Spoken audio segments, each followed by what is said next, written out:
Hello everyone. तो चलिए अपनी वीडियो शुरू करते हैं। ठीक है, तो एक बार फिर से आपका स्वागत है हमारी इस वीडियो लेक्चर सीरीज़ में। ठीक है, इसमें हम डिस्कस करते हैं MLT MCQ मोस्ट इम्पोर्टेंट, जो कि आपकी CRE के लिए इम्पोर्टेंट रहने वाले हैं, PGI के लिए कोई भी एग्ज़ाम अगर आप दे रहे हो। ठीक है, CRE PGI कोई भी जिपमर जिसका भी एग्ज़ाम की आप तैयारी करो, लैब से रिलेटेड कोई भी एग्ज़ाम है ना यार, सबके लिए ये हेल्पफुल रहने वाली है लैब टॉनिक की ये वीडियो फॉर ऑल दोज जो कि नए हैं।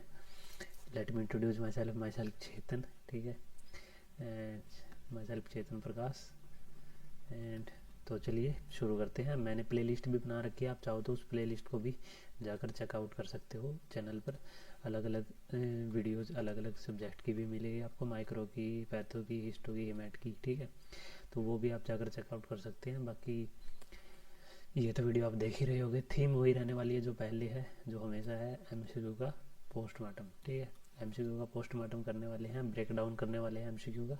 कैसे करेंगे वो आपको आने वाली इस वीडियो में आपको पता लग ही जाएगा। ठीक है, तो लेट्स गेट स्टार्टेड। अगला क्वेश्चन है, पहला क्वेश्चन ही आपका यहाँ से हिस्टोपैथोलॉजी से आ गया भाई। मिक्स क्वेश्चन इसमें मैंने रखे हैं, हिस्टो के भी रखे हैं, हिमैट के रखे हैं, साइटो के रखे हैं, सारे तो जितने होते हैं आपके बायोकेमिस्ट्री के। तो क्वेश्चन है, which of the following is most commonly use fixative. Fixative के ऊपर क्वेश्चन है भाई, इनमें से कौन सा मोस्ट कॉमनली यूज किया जाता है फिक्सेटिव हिस्टोपैथोलॉजी। अरे भाई आप भी बोलोगे ना सर, क्वेश्चन भी बना रहे हो, इतना आसान बना रहे हो। इसका राइट आंसर आपको पता है, फॉर्मलिन 10% न्यूट्रल बफर्ड फॉर्मलिन, जो कि कॉमनली हम यूज करते हैं हमारी लैब में। ठीक है, फॉर्मलिन टिपिकली जो 10% न्यूट्रल बफर फॉर्मलिन है वो कॉमनली यूज की जाती है एज ए फिक्सेटिव। ठीक है, for routine surgical and biopsy specimen, क्योंकि it preserve the tissue morphology well for general histology. ठीक है, और कंपैटिबल जो अलग अलग स्टेनिंग मेथड होते हैं जैसे HE और जो IHC हो गया, उसके लिए सारी की सारी कंपैटिबल होती है। मतलब फॉर्मेलिन में फिक्स करने से अच्छे से टिश्यू कंपैटिबल होता है, अच्छे से स्टेनिंग हो पाती है, और लॉन्ग टर्म के लिए भी आप स्टोर करके रख सकते हो टिश्यू को। ठीक है, फॉर्मेलिन में फिक्स करके। और इसकी पॉपुलैरिटी मतलब ये इफेक्टिवली, एक तो ये इसकी कॉस्ट कम होती है, लो कॉस्ट होती है, ईजी टू यूज़ होती है फॉर्मेलिन। ठीक है, ये सारी इसकी प्रॉपर्टीज़ होती है, ईजी टू यूज़ होती है, रिलेटिवली लो कॉस्ट होती है। ठीक है, तो ये सारे सारे फॉर्मेलिन के का मतलब एक तरह से एडवांटेज है। ठीक है, बात करें अदर ऑप्शन की, जो बोइन फ्लूइड है, ये आपको याद होना चाहिए कि बोइन फ्लूइड यूज किसके लिए करते हैं, आपको पता होगा। बोइन फ्लूइड यूज करते हैं, ये देखो फिक्सेटिव 2 टाइप के होते हैं गाइस। ठीक है, जैसे सिंपल फिक्सेटिव, ठीक है, एक होता है कंपाउंड फिक्सेटिव। कंपाउंड फिक्सेटिव वही जो कि जिसमें एक से ज़्यादा कंपोनेंट प्रेजेंट हो। जैसे अब ये फॉर्मेलिन है, फॉर्मेलिन क्या है, एक सिंपल फिक्सेटिव है क्योंकि इसमें केवल एक ही कंपोनेंट है फॉर्मेलिन, जो कि वही फिक्स करता है। अब बोइन फ्लूइड हो गया, इसमें ये कंपाउंड फिक्सेटिव है जो कि इसमें एक से ज़्यादा कंपोनेंट है। ठीक है, एक तरह से मिक्सचर है। ठीक है, तो ये किसके लिए यूज़ किया जाता है, बोइन फ्लूइड यूज़ किया जाता है तो डेलिकेट टिश्यू होते हैं, जैसे एम्ब्रियो हो गया। ठीक है, GIT जो soft very very soft biopsy होती है, जैसे कोई गैस्ट्रिक बायोप्सी होगी। ठीक है, गैस्ट्रो इंटेस्टाइनल ट्रैक्ट की कोई बायोप्सी होगी, अच्छे से ये क्या करता है, अच्छे से न्यूक्लियर डिटेल अच्छे से प्रोवाइड करता है। दैट्स वाई कि ये इसको हम यूज़ करते हैं। ठीक है, डेलिकेट टिश्यू के लिए। बाकी ये रूटीनली यूज़ नहीं होता, ये स्पेशल केसेस में यूज़ होता है, जैसे एम्ब्रियो के लिए या GIT ट्रैक्ट की। उसके बाद हिंडेंस सूसा फिक्सेटिव, ये भी इंपॉर्टेंट हो जाता है, यहाँ से भी क्वेश्चन आता है। ये एक मर्करी कंटेनिंग फिक्सेटिव है गाइस। ठीक है, मर्करी कंटेनिंग, ये कुछ स्पेशल बायोप्सीज के लिए ही रिकमेंड होता है। ठीक है, जैसे कि स्किन हो गया। ठीक है, sometimes recommended for certain biopsy particularly like skin as it gives brilliant staining with cytological detail। ये गुड साइटोलॉजिकल डिटेल ये इस वाली फिक्सेटिव में पाया जाता है, और गुड न्यूक्लियर डिटेल वो बोइज फ्लूइड में पाई जाती है। ठीक है, क्योंकि मरकरी, देखो मरकरी क्या है, टॉक्सिक है, तो दैट्स वाई ये इतना मतलब यूज नहीं होता, इसका डिस्पोजल इशू भी बहुत हो जाता है। ठीक है, तो अच्छे से आपको हैंडल करना आना चाहिए अच्छे से, क्योंकि मरकरी टॉक्सिक होता है, आपको पता है। ठीक है, तो ये भी काफ़ी मतलब ये आपको एक्चुअली में क्वेश्चन यही आता है कि विच of the following is mercury containing fixative, तो आपको ये लगाना है मरकरी कंटेनिंग। अब एक लिस्ट होती है ना कि ये इस फिक्सेटिव में ये है, इस फिक्सेटिव में ये है, आपने पढ़ा भी होगा। ठीक है, कुछ फिक्सेटिव में जैसे कि अलग अलग जो जैसे मरकरी होता है इसमें हैंड एंड सूजा फिक्सेटिव में। ठीक है, उसके बाद ग्लूट्रेल्डिहाइड तो पता होगा भाई इलेक्ट्रॉन माइक्रोस्कोपी में यूज होती है। ठीक है, क्रॉस लिंकिंग एजेंट है that provide superior ultrastructure preservation is primary use in electron microscopy studies. ग्लूटाल्डिहाइड primarily electron microscopy में यूज होती है। इसकी जो पेनिट्रेशन पावर है वो लेकिन काफ़ी पुअर है, दैट्स वाई इट ये टिश्यूज़ को हार्ड भी कर देती है, ठीक है। Paraffin hard for routine paraffin sectioning, ठीक है। पैराफिन सेक्शनिंग के लिए नहीं यूज़ हो जाती है, जो हमारे रेजिन्स वगैरह होते हैं जो इलेक्ट्रॉन माइक्रोस्कोपी में यूज़ होते हैं, तो तब ये उसके लिए एज ए फिजिटिव यूज़ होता है ग्लूटाल्डिहाइड, ठीक है। इलेक्ट्रॉन माइक्रोस्कोप रूटीन में नहीं यूज़ होता, आपको बस ये याद रखना है ग्लूटाल्डिहाइड का, ठीक है। बाकी ये फिक्सेटिव से क्वेश्चन था, क्वेश्चन नंबर 1 आज का। अगला नेक्स्ट क्वेश्चन डिस्कस करते हैं आज की इस वीडियो का। नेक्स्ट क्वेश्चन है वो है आपका question number 7, which of the following is the commonest cause of eosinophilia. भाई आपको ना 2 चीज़ों का ध्यान रखना है। अगर कहीं पे भी फिलिया लिखा हुआ है, जैसे इओसिनोफिलिया लिखा हुआ है यहाँ पे, फिलिया का मतलब होता है भाई एक तरह से इंक्रीज, ठीक है। जैसे कि नंबर बढ़ना, ठीक है, इओसिन का नंबर बढ़ना, इओसिनोफिल्स का नंबर बढ़ना, उसको बोलते हैं हम इओसिनोफिलिया, ठीक है। ये न्यूट्रोपीनिया आपने जैसे पढ़ा होगा, न्यूट्रोपीनिया, पीनिया का मतलब होता है कम होना, ठीक है। न्यूट्रोफिल कम हो जाती है, ठीक है, डिक्रीज काउंट जब हो जाता है, तो पीनिया डिक्रीज के लिए हो सकता है, फिलिया इंक्रीज के लिए होता है। नंबर ऑफ जब इओसिनोफिल इंक्रीज हो जाती है, तो इसमें पूछा है कि जो इओसिनोफिलिया है कॉमनेस्ट कॉज इनमें से कौन सा इओसिनोफिलिया का।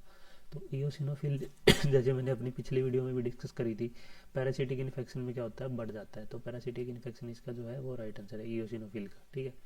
इओसिनोफिल, बेसोफिल, ये सारे के सारे पैरासिटिक इन्फेक्शन में बढ़ जाती है।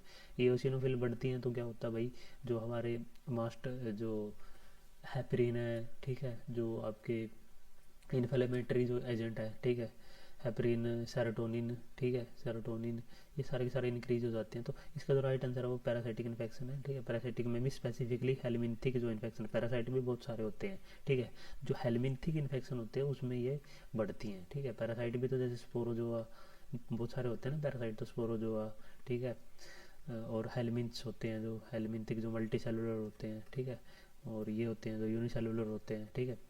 तो ग्लोबली जो मोस्ट कॉमन कोज है significant eosinophilia parasitic infection, because this is specially true when parasite invade host tissue as a part of their. जब पैरासाइट बॉडी में एंटर करता है तब ये इंक्रीज हो जाती है इओसिनोफिलिया, ठीक है, मल्टी सेलुलर पैरासाइट्स के लिए। जैसे मैंने बताया था ना कि हेलमिन्थ्स मल्टी सेलुलर होते हैं, तो मल्टी सेलुलर पैरासाइट्स के लिए इंपॉर्टेंट होती है, मतलब उस केस में बढ़ जाती है, ठीक है।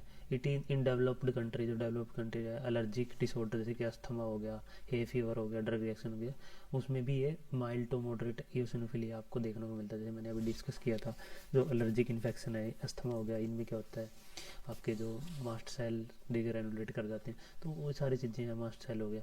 तो इसका जो राइट आंसर है वो आपके सामने है ही है, पैरासिटिक इन्फेक्शन है, ठीक है। बाकी ये थोड़ी थोड़ी सी जो एक्स्ट्रा चीज़ें लिख रखी है इस पर भी आप थोड़ा थोड़ा ध्यान देते रहो, तो आपको ज़्यादा चीज़ें क्लियर होंगी, ठीक है। तो अगला है why the other option are incorrect, ठीक है। पूछा इसके लिए था भाई, ये इसके लिए था, तो एक्यूट इन्फेक्शन है, जो एक्यूट इन्फेक्शन है, जो वायरल इन्फेक्शन है, इसमें इओसिनोपीनिया मिलेगा, यानी कि डिक्रीज काउंट मिलेगा हमें, नोट एन इओसिनोफिलिया, ठीक है, जो एक्यूट इन्फेक्शन है, जैसे बैक्टीरियल वायरल है, ठीक है। उसके बाद टाइफाइड फीवर है, ठीक है, टाइफाइड फीवर है, जैसे टाइफाइड में क्या होता है, बैक्टीरियल इन्फेक्शन है टाइफाइड, ठीक है। टाइफाइड फीवर में हमें जनरली मोनोसाइटोसिस यानी कि मोनोसाइट्स का नंबर इंक्रीज या ल्यूकोपेनिया नोट इओसिनोफिलिया, ठीक है, मोनोसाइट्स का नंबर इंक्रीज हुआ मिलेगा टाइफाइड में। CML जो क्रोनिक माइलोजिनस ल्यूकीमिया है, आपको फुल फॉर्म भी पता होना चाहिए, ये भी can be associated with eosinophilia but less common cause, ठीक है, लेस कॉमन, मोर कॉमनली तो मैंने आपको बताया ये ऊपर, ठीक है। ओवरऑल जो as compare to parasitic infection which, ठीक है, eosinophilia in CML is a primary process whereas in parasitic infection is secondary activity, ठीक है। तो वही क्वेश्चन जो पूछा था ना, बस ये जो एक्स्ट्रा चीज़ें होती है इसको थोड़ा थोड़ा आप पढ़ोगे तो आपको चीज़ें होंगी ज़्यादा क्लियर होंगी, ठीक है। बाकी क्वेश्चन नंबर 8 पे चलते हैं। क्वेश्चन नंबर 8 क्या है, क्वेश्चन नंबर 8 है which of the following is true for sarcoma. Cancer के बारे में क्वेश्चन आ गया भाई, ठीक है, कैंसर के बारे में क्वेश्चन हो गया, सार्कोमा के बारे में पूछा है। सार्कोमा होता क्या है पहले आपको ये पता होनी चाहिए, ठीक है।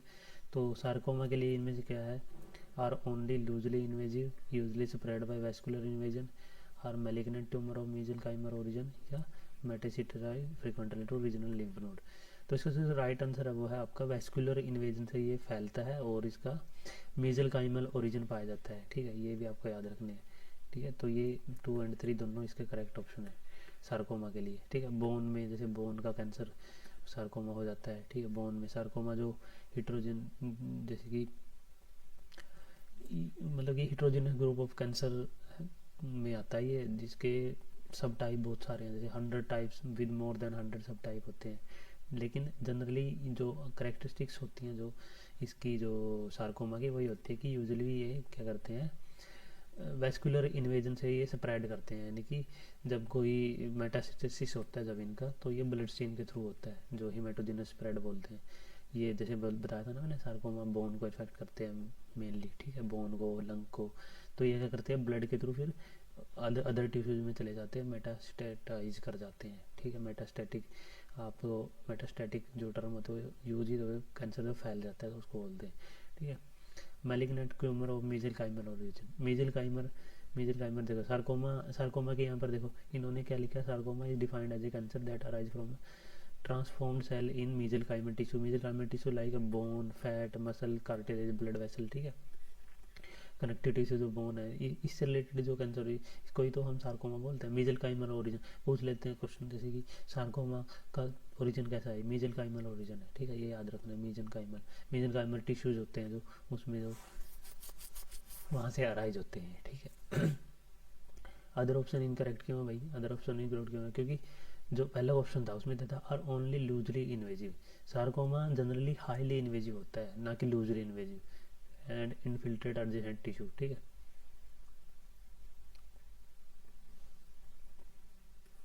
क्योंकि हाईली इन्वेजिव होता है ये सार्कोमा, क्या होता है, हाईली इन्वेजिव कैंसर होता है, ठीक है।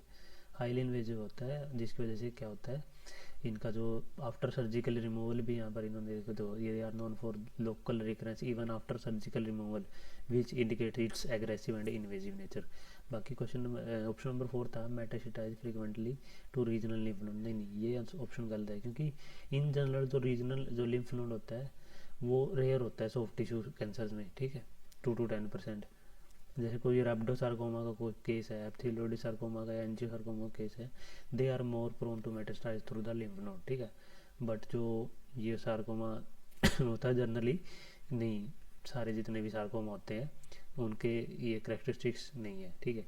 जैसे अलग अलग टाइप के सार्कोमा के ये लिखे हुए हैं ना, रैप्डोसार्कोमा हो गया, ठीक है। जैसे यहाँ पर लिखा हुआ है रेप्टोमाइकोसार्कोमा, एप्थिलोइडोसार्कोमा या एंजियोसार्कोमा, तो ये सारे के सारे मोर प्रोन होते हैं लिम्फ नोड में, मतलब कि लिम्फ नोड में मेटास्टाराइज करने के लिए, ना कि ओल सार्कोमा का करेक्टरिस्टिक्स नहीं है। इसमें ओल का पूछा था, तो इस वजह से इसके जो राइट आंसर है वो आपका 2 और 3 ही है, ठीक है। 2 और 3 ही है इसका जो है वो राइट आंसर है। नेक्स्ट क्वेश्चन है वो है आपका क्वेश्चन नंबर 9। क्वेश्चन नंबर 9 क्या है भाई, क्वेश्चन नंबर 9 क्या है, लार्जेस्ट जो ह्यूमन टेपवर्म है वो कौन सा है। यहाँ से क्वेश्चन आता ही आता है भाई, लार्जेस्ट स्मॉलेस्ट के ऊपर पूछ लिया जाता है। तो लार्जेस्ट जो ह्यूमन टेपवर्म है वो आपको होगा प्लेटीहेल्मिन्थीज में, वो है आपका डीलोटम, डाइफेलोबोथ्रियम लोटम, ये लार्जेस्ट ह्यूमन टेपवर्म है। क्योंकि इसको इसको इसका दूसरा नाम भी आपको पता होना चाहिए, ऐसे भी क्वेश्चन पूछा जाता है, which of the following is known as the fish tapeworm. तो फिश टेपवर्म होता है वो आपका डीलोटम को ही बोलते हैं, ठीक है। ये 30 मीटर से भी मतलब इन्होंने they, which can grow over 30 metre long, 30 feet, यानी कि 10 मीटर तक ही इसकी लंबाई हो सकती है, काफ़ी लंबा हो जाता है ये, ठीक है। इसलिए इसको लार्जेस्ट टेपवर्म बोलते जाते हैं, ठीक है। Much longer than other common tapeworm like Taenia saginata, beef tapeworm, और जो अदर जो जैसे कि जो पोर्क टेपवर्म होता है उनसे भी बड़ा होता है डीलोटम। फिश टेपवर्म इसको बोलते हैं, अप टू 30 फीट तक ये जा सकता है, ठीक है। और फैलता कैसे, अंडर कुक जो फ्रेश वाटर फिश का जो मीट खाने से ये अंडर कुक उस वजह से फैलता है। उसको टीनिया साजिनेटा तो आपको पता होगा, बीफ टेपवर्म को बोलते हैं। ये भी 30 फीट तक जा सकता है, but generally shorter and less massive than D latum. तो अगर ऑप्शन में दिया हो टीनिया साजिनेटा और डीलोटम, तो आपको डीलोटम ही लगाना है, ठीक है। टीनिया सोलियम की तो 7 मीटर तक ही जा पाता है ये। बाकी डॉग टेपवर्म का नाम पता होना चाहिए आपको, इकानोकोकस ग्रैनुलोसिस, ठीक है। ये काफ़ी स्मॉल होता है, बट इट्स लार्वल स्टेज क्योंकि लार्ज सिस्ट, जो कि हाइड्रेटेड सिस्ट आपने सुना होगा, hydrated cyst disease, hydrated cyst disease नाम ही इसका यहाँ से पड़ा, ठीक है।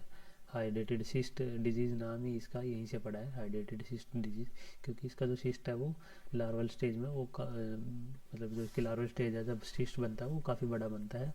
और कसोनी टेस्ट आपने सुना होगा, कसोनी टेस्ट जो नेक्स्ट क्वेश्चन डिस्कस करते हैं, वो है आपका नेक्स्ट क्वेश्चन है वो आपका क्वेश्चन नंबर 10। प्रेफर्ड जो स्टरलाइजिंग मेथड है, जो डिस्पोजेबल प्लास्टिक सिरिंज होती हैं, ठीक है, प्लास्टिक सिरिंज के लिए जो स्टरलाइजिंग मेथड है वो कौन सा है, ठीक है, ये आपसे पूछा है। तो डिस्पोजेबल प्लास्टिक सिरिंज के लिए, तो प्लास्टिक सिरिंज के लिए, डिस्पोजेबल प्लास्टिक सिरिंज के लिए जो राइट आंसर है वो आपका इथाइलिन ऑक्साइड है, ठीक है, इथाइलिन ऑक्साइड है जो कि प्रेफर्ड स्टरलाइजेशन मेथड है, ठीक है, जो कि हीट सेंसिटिव मटेरियल होते हैं, जैसे कि जो प्लास्टिक है जो कि हाई टेम्परेचर है, ऑटोक्लेव है, ठीक है, उसको विदस्टैंड नहीं कर पाता, तो उसके लिए यूज होता है इथाइलिन ऑक्साइड। गामा रेडिएशन भी एक कॉमन इफेक्टिव इंडस्ट्रियल मेथड है, लेकिन जो इस क्वेश्चन में पूछा गया था वो पूछा गया था इथाइलिन ऑक्साइड, यहाँ पर ऑप्शन में दिया होता है, तो इसका जो राइट आंसर है वो आपका ए है, इथाइलिन ऑक्साइड, ठीक है।